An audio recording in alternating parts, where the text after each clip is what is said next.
दोस्तों, जिंदगी का नहीं पता कब हमारे सामने एक बाउंसर फेंका जाए और हमारा रिएक्शन क्या हो। क्या हम उसे डॉज करें या उस बाउंसर पर एक जोर का छक्का लगा दें।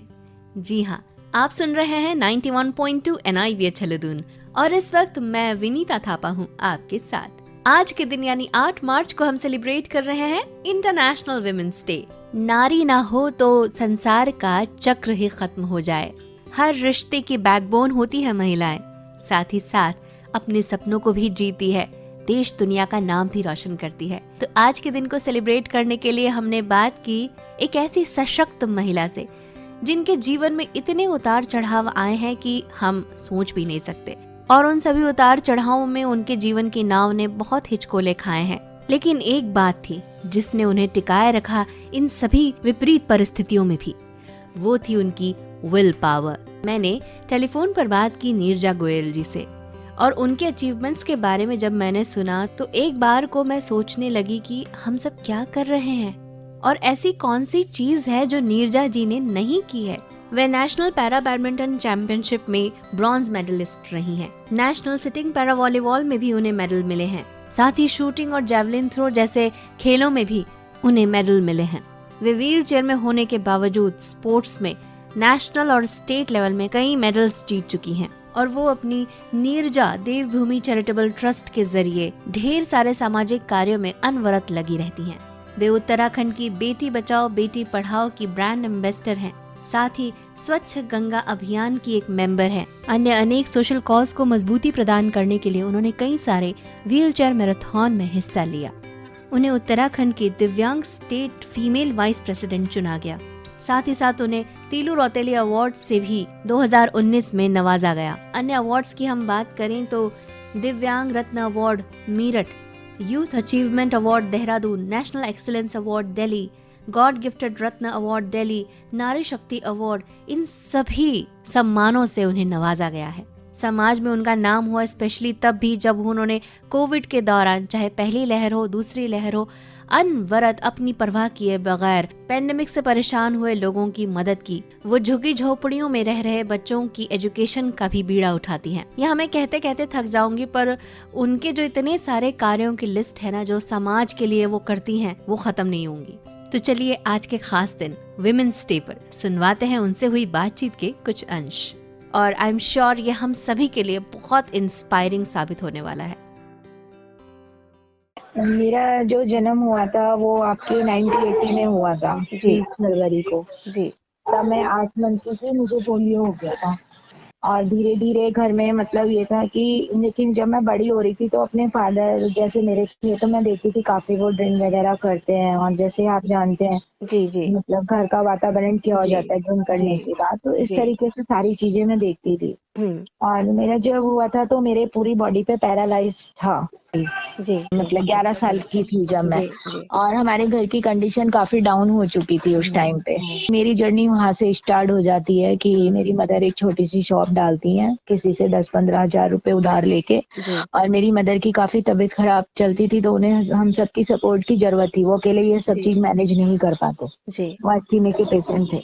अब ये सारी चीजें चलती रही, लेकिन ऐसा करने में 1-1.5 साल जब हुए तो आप ये देखिए कि हमारे शॉप में काफी अप डाउन रहता था। कई बार मतलब घर में खाने के लिए भी पैसे नहीं होते थे, 10 रुपए का भी काम नहीं हो रहा है। सुबह से हम ड्यूटी दे रहे हैं, मतलब सुबह चले जाते थे दुकान पे 6 बजे और रात को 10 बजे आ रहे हैं, लेकिन देख रहे हैं कि 10 रुपए का भी काम नहीं है। तो एक टाइम के लिए ब्रेड लाने के लिए भी पैसे नहीं है, कई बार आटे के लिए पैसे नहीं है। तो मेरी मम्मी मतलब कई बार बोलते थे बेटा कैसे होगा, कभी कोई रोता था, ये बच्चे भी परेशान। तो मैं कहती थी आप लोग हिम्मत मत हारो, आज नहीं तो कल होगा, होगा जरूर, हिम्मत रखो। हाँ, हिम्मत रखो, और हिम्मत रखनी जरूरी है। और आप चिंता मत करो, भगवान जी पे भरोसा रखिए कि हम लोग मेहनत कर रहे हैं तो उसका फल हमें जरूर मिलेगा। ये सब चीजें भूल के हम लोग धीरे धीरे खुश रहने लगे, लेकिन कहते हैं किस्मत को कुछ और ही मंजूर होता है। तो मैं जब 15-16 साल की हुई तो अचानक ही मैं घर में काम कर रही थी और मैं स्लिप कर गई, और मेरी पता नहीं कौन सी नस बैक की दब गई, जिसकी वजह से मेरे जो राइट वाला पैर था उसमें पैरालाइज का अटैक आ गया। और मतलब मेरा चलना फिरना बिल्कुल बंद हो गया। और मतलब मेरे को ना तो कोई मतलब हेल्प, मतलब उस समय कोई हमारी सपोर्ट तो जब भी फैमिली नहीं जी करती थी। जी और मैं बेड पे थी, तो अब सारे टॉयलेट बाथरूम वगैरह सब चीज बेड पे, और फुल बॉडी में मेरे कुछ ऐसा हो गया था उस टाइम पे कि पेन स्टार्ट हो गया था फुल बॉडी। आप समझिए कि अगर जी कोई मेरे को हाथ टच कर देता था या कोई छोटा बच्चा मेरे बगल में आके बैठ जाए तो जी मैं चिल्लाने लगती थी, मतलब रो जाती थी बहुत बुरी तरीके से। जी और रात को लेट नहीं सकती थी मैं बेड पे अपने आप से, क्योंकि अगर वो सुबह मेरे को उठाएंगे तो मुझे पेन होगा, तो ओह माय इसलिए मैं गॉड 3 तकिए लगा के आगे के साइड ही ऐसे फोल्ड होके सो जाती थी, ओह फोल्ड माय होके गॉड पूरी बॉडी। जी हाँ, मतलब ना मैंने सोना 2 साल में ऐसे ही बेड पे अपना जिंदगी काटी, और मैं ना लेट पा रही थी और ना कुछ। 2 साल मम्मी मेरी 15-20 दिन में कंघी कर देते थे, मुझे बैठा के कंघी कराना, ये जी सब चीज करना। मतलब वो लोग आते थे और मेरी कंघी वगैरह मुझे कराते थे, मैं कुछ नहीं कर पाती थी। तो कुछ समय बाद फिर मुझे ऐसा लगा कि दुकान में सारी मतलब जो हमारी कंडीशन थी वैसे ही वापस हो गई थी जो हम्म 93 जी 94 में थी। वो सारी कंडीशन, सारा काम मतलब हमारा डाउन हो चुका था, सामान खत्म हो चुका था दुकान से, और ये लोग मैनेज नहीं कर पा रहे थे। तो हम्म एक बार तो मुझे उस टाइम पे, कुछ टाइम बाद जब मुझे पता चला कि मुझे चेयर पे लाइफ काटनी है, तो एक बार तो लगा शायद मेरे को अपनी जिंदगी खत्म कर देनी चाहिए। और मतलब घर में भी पैसों की मतलब इतनी दिक्कत कि मेरा इलाज के लिए मतलब 20 रुपए, मतलब जो मेरा ट्रीटमेंट चला, तो फिर मैंने उस समय अपने आप को सोचा कि निर्जय ऐसे करके तो अगर मैं अपने आप को कर लूंगी। फिर मैंने इन लोगों का फेस देखा, छोटे मेरे हम्म भाई बहन थे मुझे जी प्यार करते थे, तो मैंने इन लोगों का फेस देखा कि मैंने कहा ये लोग भी फिर टूट जाएंगे। तो इस समय जी मुझे यही करना है कि जब ये लोग मुझे इतनी केयर प्यार करते हैं तो मुझे कुछ करना है, जी संभलना है। लेकिन मैं व्हील चेयर तो एक्सेप्ट नहीं कर पा रही थी, तो जी मैंने एक लकड़ी की चेयर होती है घर में थी मेरे, उसमें मैंने 4 व्हील लगाए जो आप देखते हैं टेबलों में लगते हैं, वो हाँ 4 व्हील जी लगा के। जी जी हमारा घर और दुकान अटैच थी, तो मैंने शॉप पे जाना स्टार्ट कर दिया। बड़ी मुश्किल से खिसक खिसक के मैं उस पे जी बैठती थी, पेन रहता था ओ हाथ में बॉडी में, लेकिन हिम्मत करके मैं बैठती थी।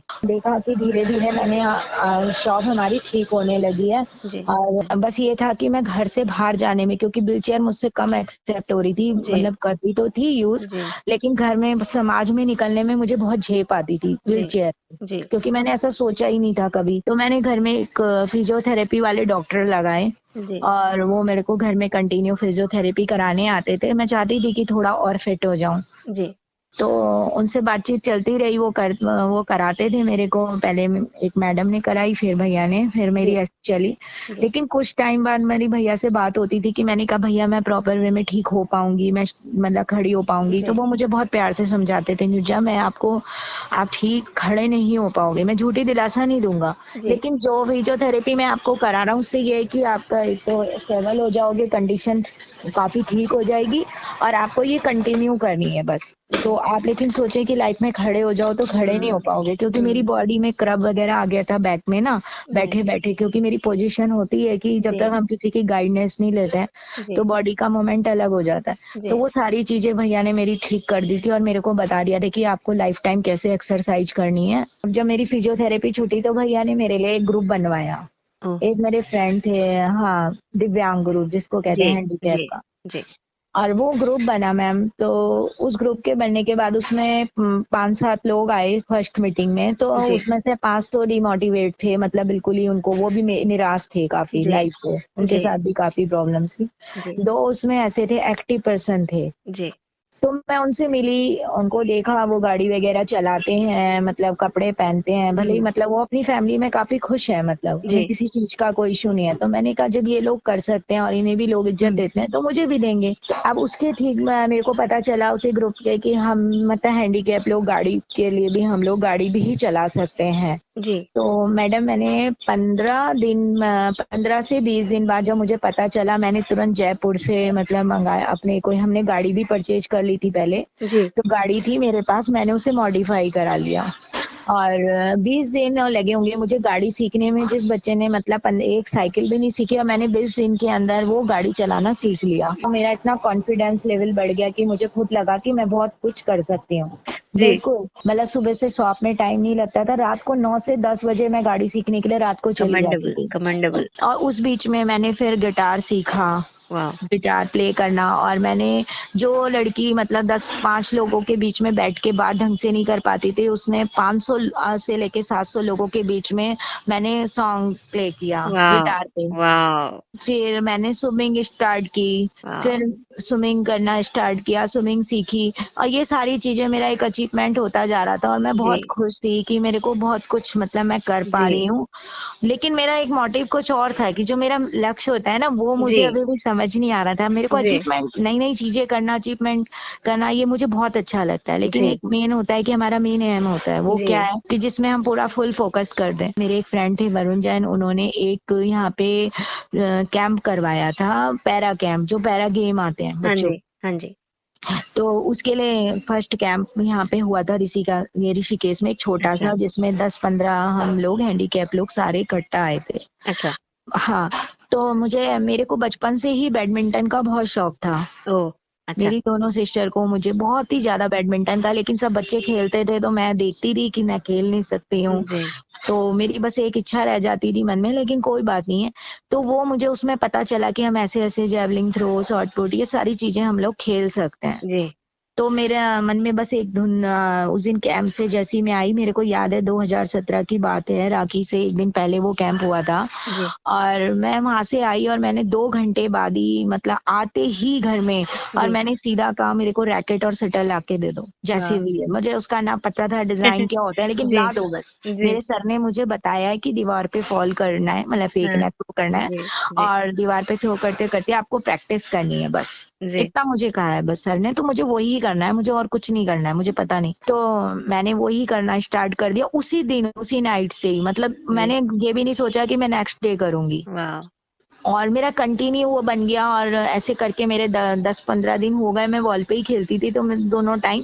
तो मेरे सब लोग, सिस्टर और मेरे कुछ फ्रेंड्स थे ना, जो जी, उस कैंप में गए थे, कह रहे ये जी। तो बहुत बोरिंग काम है हुँ। कि वॉल पे फेंकते रहो, रैकेट जी, चलाते रहो, हमें जी, नहीं अच्छा लग रहा है। मैंने कहा नहीं, ऐसे करो, वो बताते हैं सर, ऐसे करो। जी, लेकिन उन्हें बोरिंग लग रहा था वो सारी चीजें। जी, मैंने कहा कोई बात नहीं, उन्हें लगने दो, मुझे जो चीज़ें अच्छी लग रही हैं मैं करूँगी। मैं जी। करती रही, तो मुझे पता चला कि स्टेट गेम होने वाले हैं। ओह! ओके, तो हाँ जी, तो स्टेट गेम होने वाले हैं, तो मैंने फिर उसमें पार्टिसिपेट किया। ओके। हाँ जी, जी, तो लेकिन मेरा परफ़ॉर्मेंस अच्छा नहीं गया, क्योंकि ना जी, तो हमारे पास कोच था, जी, जी। ना हमारे पास कोई मतलब जगह थी, प्लेटफ़ॉर्म, हम एक ऐसे ही खेल रहे हैं। तो मतलब मुझे वो लगा पर कि वो यार ये आपका एक कदम था पहला। पहला कदम था। जी, हाँ जी, जी। तो मुझे लगा कि चलो कोई नहीं, जैसे जी, भी है, लेकिन मैं हिम्मत नहीं हारी। वहाँ पे जी, मेरे सामने सबका मेडल पड़ा जी, और मेरा नहीं पड़ा, तो मैं हिम्मत नहीं हारी। जी, मैं घर आई, वापस मैंने सोचा कि अब क्या करना है, तो मैंने फिर ₹10, जैसे नहीं, वो मैं कहती थी मेरे साथ खेलो, और जी, ₹10 ₹5 दिए, क्योंकि वो मेरे साथ खेलना लाइक नहीं करते थे, क्योंकि जी, बच्चे, जी, हाँ, तो हैंडीकैप इंसान चेयर से जी, कितना मूव कर सकता जी, है। जी, तो उन्हें ₹10-5 का टॉफ़ी दिला दिए, चलो मेरे को 10-15 मिनट मेरे साथ खेल लो। तो जी। ऐसे करके मैंने रोड पे खेलना स्टार्ट किया। अच्छा, हाँ जी, सड़क पे ही और बच्चों के साथ। और फिर मेरे को पता चला कि मेरे नेशनल में मेरा सिलेक्शन हो गया है, क्योंकि मैंने स्टेट में पार्टिसिपेट किया था। किया था। तो ओके। वहाँ पे भी सर ने नाम दे दिया। तो मुझे बड़ा वो लगा यार कि मैंने अब कि कुछ ना कुछ करना है, मन में जी, ठान ली मैंने। जी, तो मैंने ऋषिकेश में जितने भी स्कूल हैं, कॉलेजेस हैं, मैंने बात करना सबसे करा, बच्चों से करी कि मेरे को जी, कहीं से कोई ऐसा प्लेटफ़ॉर्म मिल जाए, कोई बैडमिंटन कोर्ट मिल जाए, जी, कोचिंग मिल जाए। तो सब जगह का यही रिस्पॉन्स था, यहाँ कोर्ट नहीं है, यहाँ कोच नहीं है, कोई पैरा को नहीं सिखा पाएगा, सबने मुझे मना करा। जी, लेकिन मैं हिम्मत नहीं हारी, फिर मैंने अपने मेरे फ्रेंड हैं उनसे बात की, उन्होंने किसी स्कूल का पता बताया जी, कि वहाँ जाओ, वहाँ गई। वहाँ से फिर किसी ने मुझे बताया कि आपको ये जितेंद्र बिष्ट सर हैं, और ये मतलब नॉर्मल बच्चों को ट्रेनिंग देते हैं 2-3 घंटे बैडमिंटन की। जी, शाम को उनकी क्लास चलती है, आप एक बार उनसे बात कर लो, मैं आपका नाम ले दूँगा कि आपको वो ले लें। क्योंकि मैंने उनसे बहुत रिक्वेस्ट करी थी कि सर आप जी, ही मेरे लिए कुछ कर सकते हो, लास्ट उम्मीद आपसे है मेरी। जी, सबसे टूट चुकी हूँ मैं। तो उन्होंने कहा था बेटा मैं करूंगा, तुम्हारा साथ दूंगा, तुम जाओ वहाँ पे। अब मैं गई जी। तो सर से मिली, अपने जो मेरे कोच थे, और मैंने उनसे पूछा कि मैंने कहा सर मुझे ऐसे खेलना है तो आप मेरे को ट्रेनिंग देंगे? तो जी। बोले बेटा देखो मैंने आज तक कभी हैंडीकैप को पैरा को ट्रेनिंग तो नहीं दिया है, लेकिन और ना मेरे पास कोई ऐसे बच्चे हैं जो तुम्हारे साथ खेल सकें। जी। मेरे पास तो सारे नॉर्मल बच्चे हैं, अगर तुम इनके साथ खेलना चाहती हो तो खेल सकती हो, वेलकम है, मैं मना नहीं करता हूँ। और जी। जितने आइडियाज मेरे को आएंगे, जितने ट्रिक्स आएंगी, मैं सारी टिप्स वगैरह आपको सारी चीजें देता रहूंगा। जी। और आपके जो देहरादून में जो मतलब बैडमिंटन के कोच हैं उनसे आप मेरी बातें कराते रहना, जो जो आइडियाज होंगे मैं आपके साथ करूंगा। जी। और उन्होंने मुझे ट्रेनिंग देने के लिए ओके कर दिया, लेकिन उन्होंने कहा ये बात आप सोच लेना कि नॉर्मल के साथ आपको परेशानी बहुत, मुझे सर कोई इशू नहीं है, मुझे बस जी। खेलना है, आप मुझे जी। बस हाँ कर दीजिए, इस समय मेरे मन में है तो हाँ कर दीजिए, बस मैं आपके आगे हाथ जोड़ रही हूँ। तो उन्होंने जी। बोला नहीं आप हाथ मत जोड़िए। और उन्होंने मुझे ओके कर दिया, मैंने उसी दिन से क्लास ज्वाइन करी। और आप ये देखिए कि मैं मतलब 5 बजे क्लास होती थी, मैं 4:30 बजे वहाँ पहुँच जाती थी। और वाह। मेरे को सर ने सिर्फ 1.5 घंटे का टाइम बोला था जी। कि आप 1.5 घंटे ही प्रैक्टिस करना, और मैं 8 बजे तक वहीं कोर्ट पे ही रहती थी। वाह। थोड़ा जी। थोड़ा थोड़ा, और जी।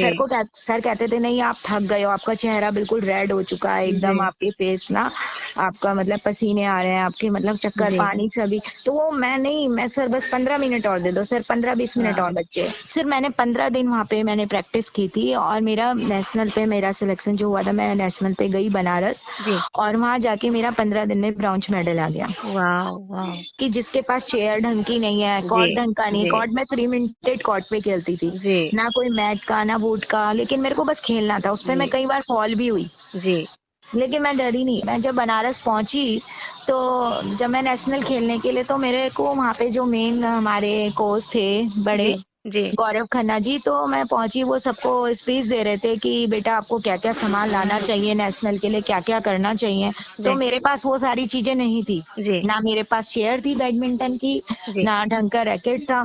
लेकिन मैं चली गई, और मैंने वहां जाके जब कोर्ट पे देखा तो सब बच्चों के पास अच्छे रैकेट और चेयर थी इक्विप्ड थे वो। और जी। खेलने की, और मेरे पास कुछ नहीं था। तो मैं भी एक बार मतलब टूट रही थी, लेकिन जी। मैंने फिर भी जाके जब मेरा मेडल आया जी। तो मुझे लगा कि मैं बहुत कितना कुछ अच्छा कर, लगा होगा। जी। जी। बस। और ये सब फिर मैं जब ऋषिकेश आई तो मेरे को समाज में मेरी एक पहचान बनने लगी, सब लोग जी। आए, मेरे को सम्मानित किया लायंस क्लब वगैरह ने, तो मुझे धीरे धीरे हिम्मत बढ़ने लगी। तो जब मैं किसी काम से किसी ऑफिस गई तो मैंने देखा हमारे रैंप की फैसिलिटी नहीं है, तो मैंने रैंप बनवाने के लिए लेटर लिखवाना स्टार्ट कर जी। दिया कि यहाँ पे रैंप वाह। होना चाहिए, यहाँ जी। पे ये होना चाहिए ना। और मैंने फिर उसके बाद कई स्टेट खेले, मेरे सब जगह मेडल आए, गोल्ड मेडल वाह। आए, सिल्वर मेडल, फिर मैंने थाईलैंड प्रेजेंट किया वाह। इंडिया का। फिर उसके बाद मैं दोबारा फिर आई, फिर मेरा अभी भी 2 महीने पहले भुवनेश्वर में पार्टिसिपेट कर कर आई हूँ बैडमिंटन के लिए, और अच्छा। सिंगल और डबल में मेरे मेडल आए। ओह वाह। हाँ जी। ग्रेट। ग्रेट। हाँ ग्रेट। जी। तो नेशनल पे मेरा तीन तीन नेशनल खेल चुकी हूँ, और तीनों बार मैं मेडलिस्ट हूँ। स्टेट पे भी मैंने अब फर्स्ट जो खेला उसे छोड़ के बाकी जितनी बार मैंने स्टेट खेला उस पे भी मेरे मेडल आए हैं। वाह। वाह। जयपुर में मैं सिटिंग वॉलीबॉल में मतलब मेडल लेकर आई थी, फर्स्ट मेरा सिटिंग वॉलीबॉल था, वाह। उस पे भी मैं नेशनल पे मेडलिस्ट हूँ। और उसके बाद मैंने एक संस्था है, जब हमारा नाम होता है आप जानते हैं, तो वो लोगों ने मुझे ज्वाइन करवाया था, स्पर्श गंगा, स्पर्श जी। गंगा, जी। तो उससे मैं ज्वाइन हुई। तो वो सवेरे पहले मैं 8 बजे हर संडे सवेरे मॉर्निंग में उठ के रेडी होके चली जाती थी, और जी। वहाँ पे सफाई अभियान पूरी टीम के साथ मतलब बताती थी करना है। वाह। और वो लोग मतलब वहाँ पे लोगों को मोटिवेट करती थी उन टीम के साथ कि आप यहाँ पे ऐसे गंदगी मत करिए, यहाँ पे ऐसे सफाई होनी चाहिए जी। गंगा जी पे, त्रिवेणी घाट पे। जी। ये काम मैंने 3 वाह। साल कंटिन्यू मैंने मतलब स्पर्श गंगा की टीम के साथ काम किया, वाह। जिसमें मेरे को निशंक जी हैं हमारे कैबिनेट मंत्री, जी। उन्होंने भी सम्मानित किया। जी। और उसके बाद मेरे को गवर्नमेंट अवार्ड मिले, टुल्लू रतौली पुरस्कार मिला, वाह। यहाँ का उत्तराखंड का आप हाँ जी। जानते जी। होंगे। जी। हाँ जी। और उसके ये सब चीजें अचीवमेंट चलता रहा, लेकिन जब मेरा फर्स्ट लॉकडाउन आया था उससे 6 मंथ पहले मैंने अपनी एक ट्रस्ट मतलब ट्रस्ट भी किया, मैंने लोगों की हेल्प के लिए सोचा था। मैं तो ये चीजें मैं सोचती थी, लेकिन कुछ टाइम बाद मुझे पता चला कि हम लोग जैसे सब्जी बनाते हैं घर में, और जैसे बहुत सारे लोग होते हैं, अगर अपने घर से 10-10 रोटी लाके देंगे जी। साथ में, जी। तो मैं इस तरह से डिस्ट्रीब्यूट करना चाह रही थी कि मेरे ओह साथ कुछ लोगों वाह। को जोड़ूं। जी। तो मैंने अपने आप मेरे पड़ोस में एक भाभी थे, मैंने उनसे बात की। मैंने कहा भाभी मैं एक ऐसा काम कुछ स्टार्ट करना चाहती हूँ, आप लोग मेरे साथ हेल्प करेंगी? मेरी जी। छोटी सिस्टर इस पूरी जर्नी में मेरा साथ देने वाली मेरी छोटी सिस्टर थी, जो वाह। शुरू से लेके आज तक, जी। नुपुर नुपुर गोयल। तो वो तो मेरे साथ ही, उसने बोला। और फिर मेरी भाभी ने मेरे को, भाभी थे पड़ोस की, बोले हाँ निर्जा हम रोटी बना देंगे। एक भाभी और एक मैं और मेरी सिस्टर, हम दोनों मिलके 60 रोटी बनाई और भाभी ने रोटी दी। और मैंने जी। खुद से घर में मतलब सब्जी बनवा के और मैंने त्रिवेणी घाट पे बांटी पहले दिन वाह। 60 रोटी। और फिर ऐसे करके मुझे यही नहीं पता चला कि वो पहला शुक्रवार था, 3 साल हो गए इस बात को। जी। और फिर सेकंड शुक्रवार तक मेरे पे 90 रोटी कलेक्ट होने लगी। वाह। 90 से 120, 150, यहाँ तक कि मेरे को अब खुद रोटी नहीं बनानी पड़ती। अब जी। मैं सब्जी जी। बनवाती हूँ ऑर्डर पे हलवाई से। और वो काम मेरा कंटिन्यू चल रहा है कि हर फ्राइडे को हम 150-200 लोगों को खाना खिलाते हैं त्रिवेणी वाह। घाट पे। वाह। उसमें काफी सारे लोग हमारे साथ जुड़े हुए हैं। वाह।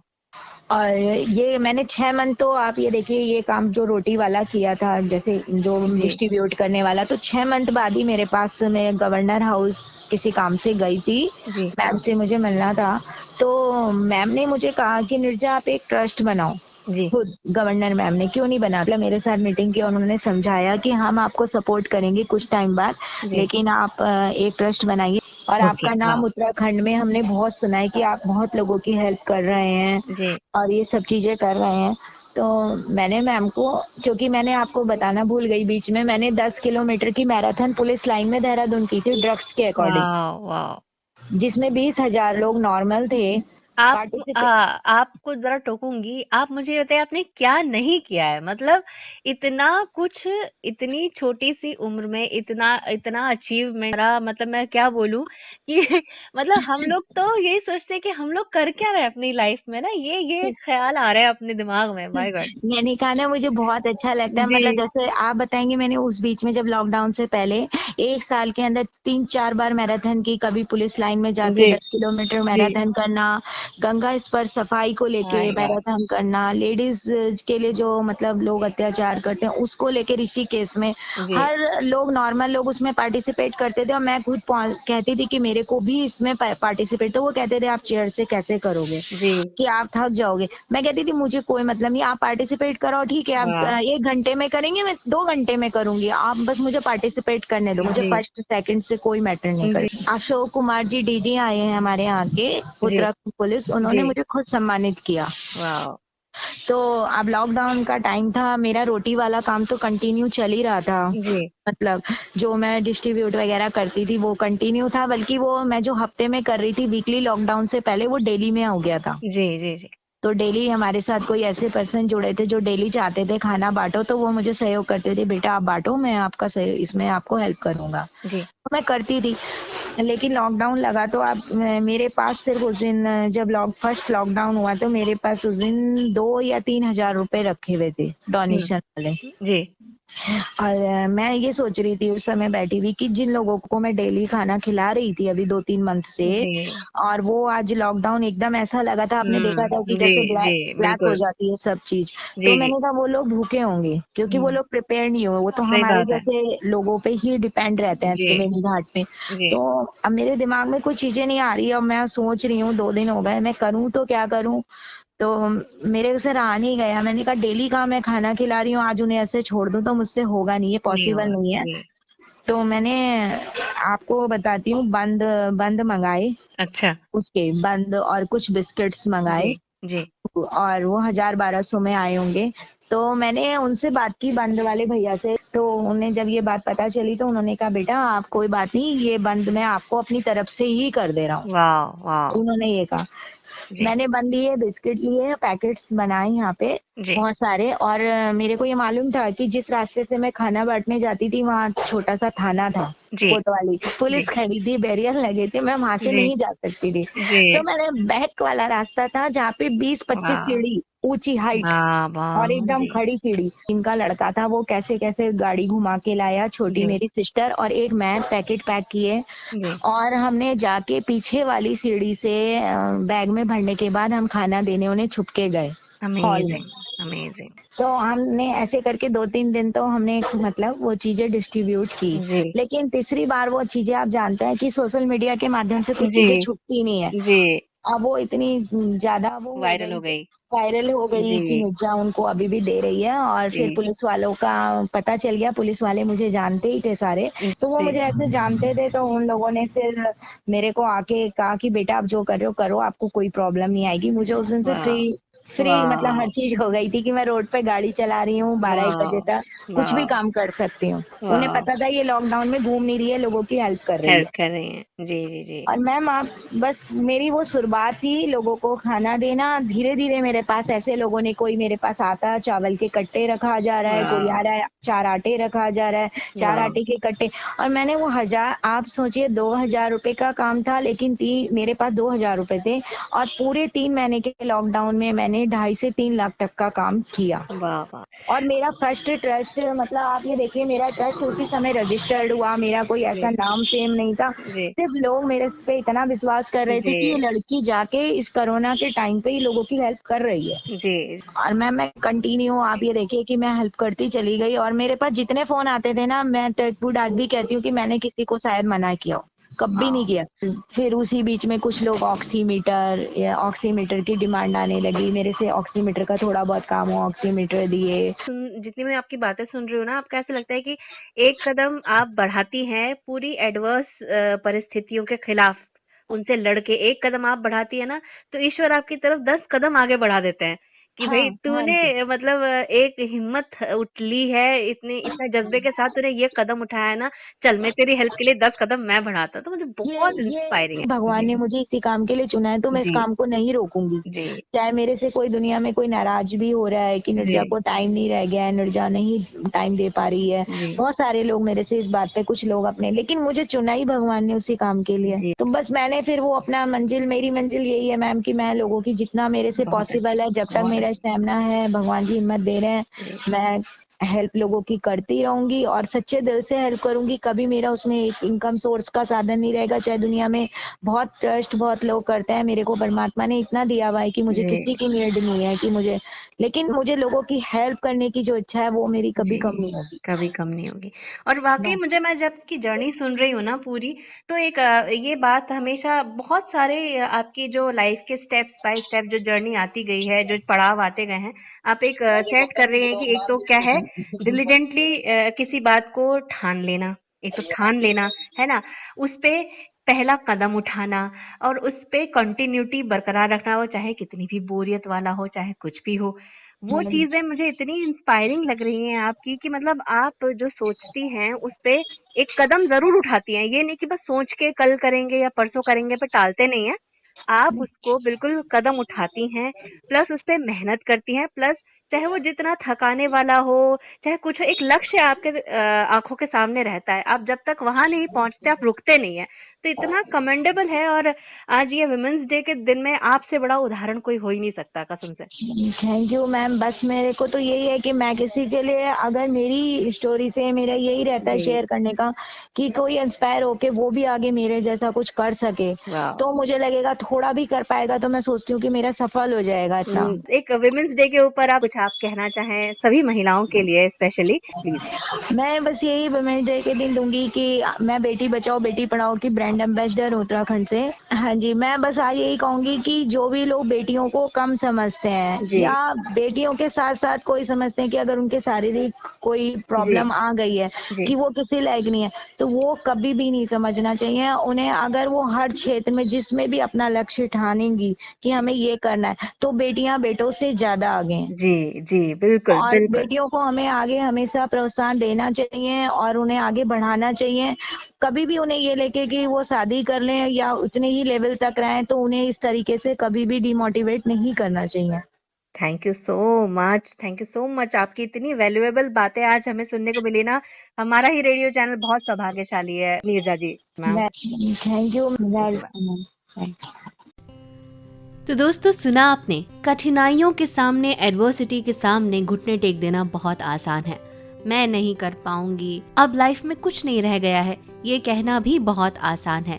लेकिन बात तो तब होती है ना जब हम ये कहें कि नहीं, ये मेरा फुल स्टॉप नहीं हो सकता, नहीं, मैं हार नहीं मानूंगी, नहीं, मैं घुटने नहीं टेकूंगी और ये कठिन समय भी निकल जाएगा, मेरा वक्त भी आएगा। तो नीरजा गोयल जी की inspirational life journey I hope हम सब के लिए बहुत ही ज्यादा मोटिवेशनल साबित होगी। एक बार फिर से इंटरनेशनल वुमेन्स डे की बहुत बहुत मुबारकबाद। तो दोस्तों, आज के खास दिन यानी इंटरनेशनल वुमेन्स डे पर ये था हमारा कार्यक्रम, जिसमें हम सेलिब्रेट कर रहे थे पैरा एथलीट और dedicated social worker Neerja Goyal ji की जिंदगी को। अब समय हो चला है आप सबसे विदा लेने का। अभी के लिए मुझे यानी कि विनीता थापा को दीजिए इजाजत और यूं ही सुनते रहिए, सुनाते रहिए 91.2 NIVH हेलोदून।